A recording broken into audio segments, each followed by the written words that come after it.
Olá, pessoal, tudo bem? Meu nome é Marco Aurélio e eu sou um dos trabalhadores aqui do GRESG, do Grupo Espírita Saint-Germain.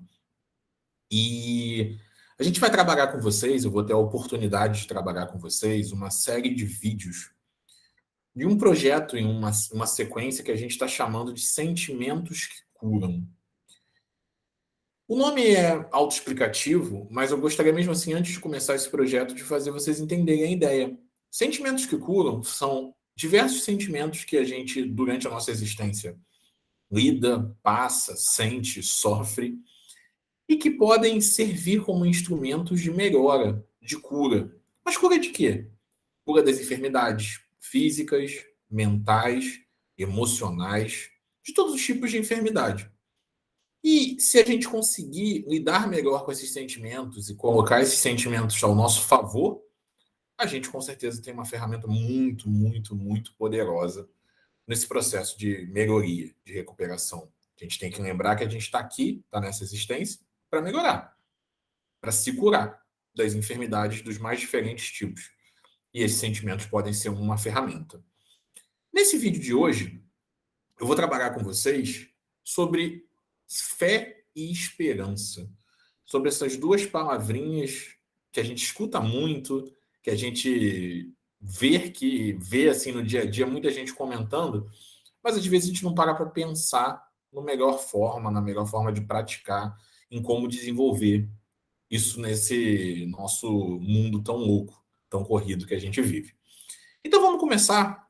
Primeiro eu queria debater com vocês o seguinte: o que será que é ter fé, né? O que significa esse conceito fé? Bom, a fé ela pode ser tratada de diferentes formas.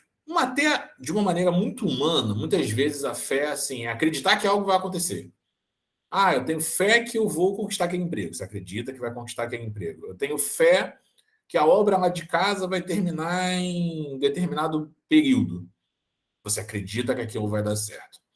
Mas a fé que a gente quer debater aqui, nesses sentimentos que curam, vai um pouco, muito além disso.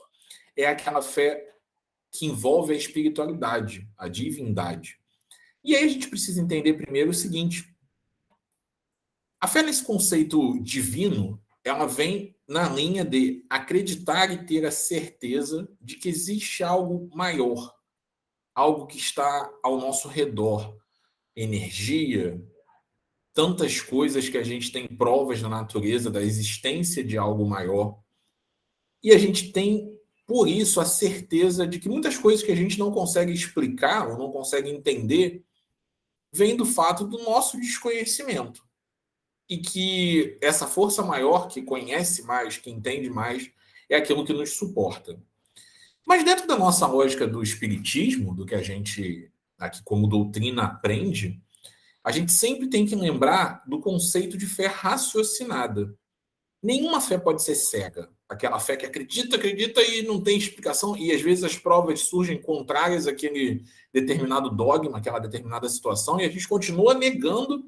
Não é isso que o Espiritismo defende. O Espiritismo defende essa fé onde você questiona, onde você entende, onde você acredita na ciência.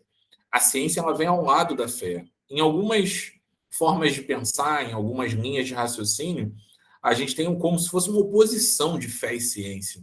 Não é isso que é verdade no Espiritismo. Essa fé tem que ser sempre raciocinada. E aí, eu queria debater um pouco melhor dentro dessa lógica o que seria ser fé. Um conceito que a gente gosta aqui no GRESG de tratar, até trazido pelos mentores e tudo mais, é entender fé como força e esperança. É como se fosse uma sigla. Esse F de força e esse E de esperança. E aí, para entender isso melhor, eu trouxe uma das definições que a gente defende sobre fé. Quer ver uma oração que ela é voltada, porque todas as religiões praticamente acho que lidam com essa oração, que tem alguma versão dessa oração, mas que representa muito da ideia de fé para a gente, que é a oração da serenidade. Talvez você já tenha ouvido falar, mas se não ouviram, eu vou ler para vocês. A oração da serenidade diz assim, ó: concedei-nos, Senhor, a serenidade necessária para aceitar as coisas que não podemos modificar, coragem para modificar aquela que podemos e sabedoria para distinguir umas das outras. E aí vem três partes que muito me chamam a atenção. Serenidade para aceitar as coisas que não podemos modificar. Opa, aceitar com resignação, sem revolta, sem desespero. Óbvio, pessoal, que quando a gente tem uma notícia ruim, descobre uma enfermidade ou passa por um problema sério, óbvio que é natural no primeiro momento que você fique triste, incomodado. Aceitar com resignação não é ignorar os sentimentos que vão acontecer. Isso faz parte, você é humano, você não é um super-herói, não é Deus. Mas a gente tem que, conforme for processando as informações, ter resignação, ter entendimento de que aquilo, por algum motivo, é necessário, porque existe algo maior que às vezes a gente não está enxergando, não diretamente. A oração da serenidade fala também sobre coragem para modificar aquelas que nós podemos. Isso é muito importante no conceito que a gente quer debater com vocês, que é o conceito de fé ativa. A gente não pode ter uma fé passiva, onde a gente assim, eu aceito e pronto, e não vou fazer nada também. Nós somos os responsáveis pela nossa existência, nós somos os comandantes do nosso navio, do nosso caminhar. Então, se a gente tiver aquela fé passiva, que só eu aceito e fico deitado, fico triste, fico ali paradão, não é isso que Deus quer da gente, não é isso que a gente sabe que é o correto.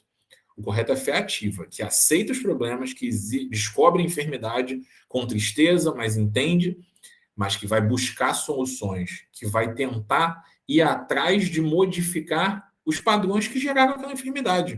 Porque vamos ser sinceros aqui, muitas das enfermidades são provocadas por nossos comportamentos, pela nossa forma de agir, pela nossa forma de lidar com as emoções, com as substâncias, com as diferentes formas de contato que a gente tem durante a nossa existência carnal. Então, se a gente sabe disso, se a gente assume essa responsabilidade, a gente tem que ter coragem para ir em frente e ter essa fé ativa. Eu acredito que vai melhorar, mas eu vou fazer meu papel também. Eu não posso jogar meu problema em Deus, nos meus parentes, nos médicos, e esquecer que eu sou a pessoa que tem que correr atrás do processo de melhoria. E a sabedoria para notar a diferença, para você entender o que está ao meu alcance, o que eu posso fazer. O que eu não posso também passar os limites do que é viável. Mas eu tenho que buscar entendimento, eu tenho que aceitar, eu tenho que correr atrás. Essa é a fé da oração da serenidade, aquela fé que aceita e que move, que faz você ir atrás, que faz você buscar, que não simplesmente te faz se sentir uma vítima da situação. Outro termo que a gente gosta de falar muito em fé, quando a gente debate aqui, é a palavrinha entusiasmo. Vocês já ouviram essa palavra, imagino, em algum contexto na vida de vocês. Mas eu queria trazer uma outra visão para essa palavra. Entusiasmo, pois a etimologia ali da palavra é enteos, em Deus. Antigamente, essa palavra tinha um significado de inspirado pela divindade. Hoje, a gente entende entusiasmo muitas vezes como animação, como vontade de encarar uma situação, como força, lembra do Força e Esperança? Como força para poder superar um obstáculo.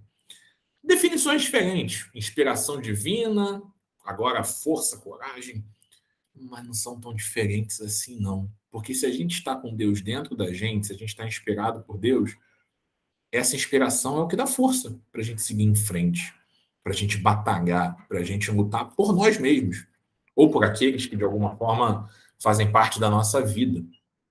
Então, no fundo, no fundo, no fundo, é a mesma coisa que a gente está falando aqui.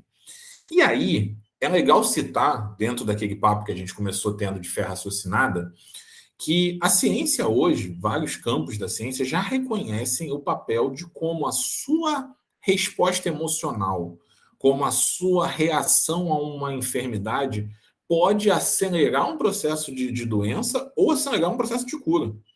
Isso já é reconhecido, já é testado, já tem várias publicações que mostram como pacientes que têm uma postura ativa e positiva, em regra, se recuperam melhor.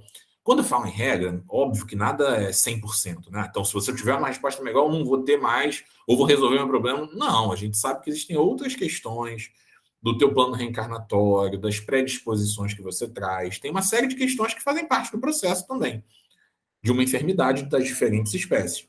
Mas o seu papel pode fazer a diferença. O seu papel, o como lidar, pode ser diferencial, um grande diferencial no seu processo de cura, no seu processo de recuperação, na busca pela sua autocura, aquela que depende primeiro de você, não dos outros. E aí, entrando, a gente falou lá no início, né, o começo do vídeo eu citei, o nome desse papo que eu estou tendo hoje é fé e esperança. E agora vamos falar um pouquinho de esperança. Primeira coisa que eu queria falar de esperança. Esperança não é esperar, tá, pessoal? Esperança não é ficar lá, eu vou esperar que tudo vai dar certo. Não, esperança é eu acredito que tudo vai dar certo e eu vou fazer por onde tudo dá certo. Não é expectativa, não é simplesmente fechar o olho, vou torcer. Óbvio que faz parte, né? A gente torce para dar certas coisas, a gente quer que as coisas deem certo. Mas não é isso, né? A esperança vai muito além também de uma espera passiva. E ela precisa ser cultivada. A esperança, a gente ouve falar, a esperança é a última que morre. Nem sempre, às vezes a gente perde a esperança muito antes da hora. Mas a esperança precisa ser alimentada, como se fosse uma plantinha que você tem que regar. E uma forma de regar essa plantinha é se visualizar fora daquela situação. Por exemplo, eu estou numa doença, estou internado no hospital. Eu parar no meio desse processo, me acalmar um pouquinho, mesmo com as dificuldades, e pensar: nossa, o que eu vou fazer quando eu sair do hospital? Que viagem eu gostaria de fazer? Quem eu gostaria de encontrar? Quem eu gostaria de visitar? O que eu gostaria de ver na minha casa? O que eu gostaria de fazer diferente? E fechar o olho com o coração e imaginar essa situação. Imaginar, nossa, olha como vai ser bom quando eu me recuperar. Isso dá um sinal para o seu organismo, para o seu corpo, que você quer se recuperar. Ou eu estou numa situação difícil, um problema emocional, às vezes debilitado, às vezes vivendo uma fragilidade por algum relacionamento que eu tenha, dos mais diferentes tipos, familiar, amoroso, de amizade, enfim. A gente sabe que tem vários tipos de relacionamento. Mas eu tenho que pensar assim, eu tenho condição de sair disso. E eu vou me ver lá nesse cenário. Eu vou olhar e falar, poxa, que legal vai ser quando eu estiver nesse cenário. Que legal vai ser quando eu puder fazer esses planos, cumprir esses planos. Isso é uma forma de alimentar a sua esperança, de regar a plantinha. E é muito legal, tem uma comparação que a gente faz, né? Às vezes a gente joga na loteria. Já jogaram na loteria? Se não jogou, conhece alguém que já jogou, imagino eu. A chance de ganhar na loteria é muito pequena. Mas quando a gente passa numa casa lotérica, tem um monte de gente na fila ali jogando do mesmo jeito. E às vezes, essas mesmas pessoas, se forem submetidas a uma enfermidade, não conseguem ter esperança de que vai melhorar. Concorda que não é racional? Porque a chance de você ganhar na loteria é muito menor do que se recuperar de qualquer doença. Isso aí eu não tenho dúvida. Então, assim, a não ser aquelas doenças terminais, enfim, que já não tem mais condição de cura. Mas é irracional fazer isso, pensar dessa forma, né? É irracional a gente ignorar que as chances existem. E por que que a gente, em certos campos, a gente faz de um jeito e em outros de outro? Não pode. A gente tem que ter esperança de que as coisas vão dar certo. Por fim, eu queria propor um exercício para que vocês pratiquem. É um exercício que eu gosto de chamar de a hora do encontro com Deus. Olha que nome bonito. Já pararam para fazer prece? Prece é muito poderosa, né? Mas o que eu quero fazer aqui não é bem uma prece. É um exercício em 4 etapas. Vou explicar. Primeira delas, conversa com Deus. Separa um tempo no teu dia e conversa, como se ele fosse seu amigo. Ele é seu amigo, na verdade. Conta para ele o que está acontecendo. Conta para ele o que você está sentindo. Conta para ele o problema que você está encarando, o que você precisa resolver. Abre o coração. Não precisa ser uma prece. Se for uma prece, pode ser também, se você se sentir mais confortável. Mas conversa. Mas a parte mais legal desse exercício vem depois dessa conversa. Acabou de falar? Contou tudo. Para e fica 10 minutos ouvindo, de olhinhos fechados, em silêncio, tentando receber o retorno de Deus. Como assim Deus vai falar comigo? Não vai ser uma voz falando com você, mas você pode receber muitas intuições. O problema é que muitas vezes a gente esquece, pede, pede, pede, pede, A espiritualidade está ali em volta de você para te orientar, mas aí você acabou de fazer a prece, ou acabou de conversar com Deus, você já sai fazendo outra coisa, pegando um negócio, o que eu vou fazer amanhã, pegando uma roupa, indo comer. Você não se dá brecha, não se dá oportunidade de receber o retorno. Não faz sentido. Essa hora do encontro com Deus, ela tem que ser um caminho de ida, onde você pede, desabafa, fala, chora, mas de volta, se dá abertura, se dá a chance de receber as intuições que a espiritualidade tem para você. Depois desses 10 minutos em silêncio, você fala assim, ó, eu entrego, eu aceito, eu confio e eu agradeço. Poderosíssimo esse mantra, essa frase mantra, a gente pode chamar de várias formas. Ela simboliza fé. E faz a oração da serenidade. Se você quiser lembrar, vou ler de novo ela, tá? Concedei-nos, Senhor, a serenidade necessária para aceitar as coisas que não podemos modificar, coragem para modificar aquelas que podemos, e sabedoria para distinguir umas das outras.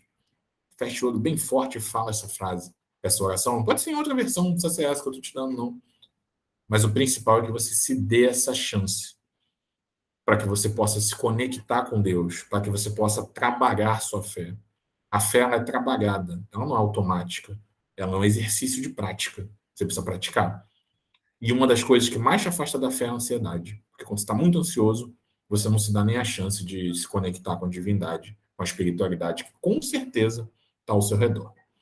É isso, pessoal. Espero que vocês tenham gostado. E vamos gravar, eu vou estar gravando outros vídeos, disponibilizando para vocês, para que a gente possa lidar com esses sentimentos que curam.